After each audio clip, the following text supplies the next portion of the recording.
తెలంగాణ రాష్ట్రంలో కొత్త రేషన్ కార్డులు ఎప్పుడు ఇస్తారనైతే ప్రజలు ఎంతగానో ఎదురుచూస్తున్నారు. 2014 నుంచి ఇప్పటి వరకైతే ఏ ప్రభుత్వం కూడా కొత్త రేషన్ కార్డులను అయితే జారీ చేయలేదు. ఇప్పుడైనా సరే కొత్త రేషన్ కార్డులు ఇస్తారా ఇయ్యరా ఈ వీడియోలో అయితే చూద్దాము. ఇంకా ఎవరైనా సరే మన వీడియోని లైక్ చేయకపోతే లైక్ చేయండి.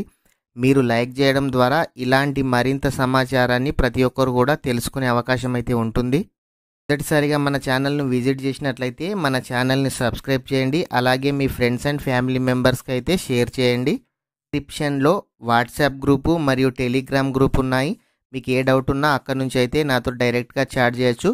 మీకు ఏ డౌట్ ఉన్నా 100% రిప్లై అయితే ఇస్తాను. ఈ ఎన్నికల కోడ్ ముగియడంతో కొత్త రేషన్ కార్డులు ఇస్తారని ప్రజలు ఎంతగానో ఎదురుచూస్తున్నారు. 2014 నుంచి చాలామంది కూడా రేషన్ కార్డులు అయితే అప్లై చేసుకున్నారు. వాళ్ళందరి కూడా ఇప్పటి వరకు కూడా ఆన్లైన్లో పెండింగ్ అని అయితే చూపించడం అయితే జరుగుతుంది. 80,000 మంది అప్లికేషన్స్ ఇంకా ఇప్పటి వరకు కూడా పెండింగ్లోనే ఉన్నాయి.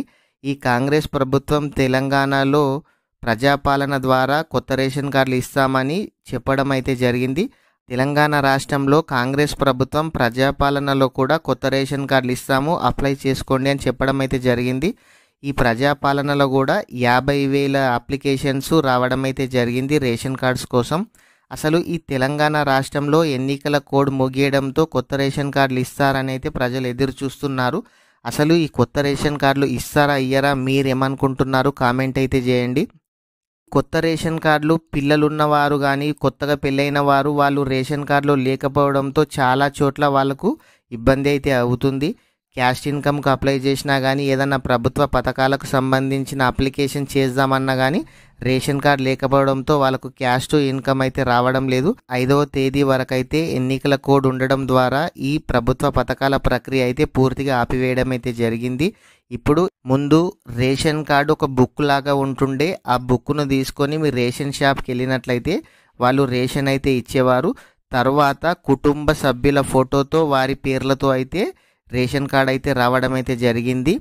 తర్వాత ఎఫ్ఎస్సి కార్డ్ రావడం అయితే జరిగింది. ఆ ఎఫ్ఎస్సి కార్డుతోనైతే ఆన్లైన్లో కూడా మన రేషన్ కార్డులో ఎంతమంది చెక్ చేసుకోవచ్చు. ఆన్లైన్లో రేషన్ కార్డు ఎక్కడ కావాలన్నా తీసుకోవచ్చు.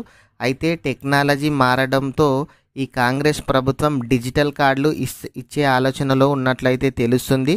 ఈ డిజిటల్ కార్డు ఉండడం ద్వారా మన రేషన్ కార్డులో ఎంతమంది ఉన్నా అంతమంది ఎప్పుడైనా సరే ఎక్కడైనా సరే ఆ కార్డుతోనైతే రేషన్ అయితే తీసుకోవచ్చు. ఇంతకుముందు బయోమెట్రిక్ ద్వారా కానీ ఓటీపీ ద్వారా కానీ అయితే రేషన్ ఇచ్చేవాళ్ళు. టెక్నాలజీ మారడం వల్ల ప్రభుత్వం కూడా ఒక స్టెప్ ముందుకేయడం అయితే జరుగుతుంది.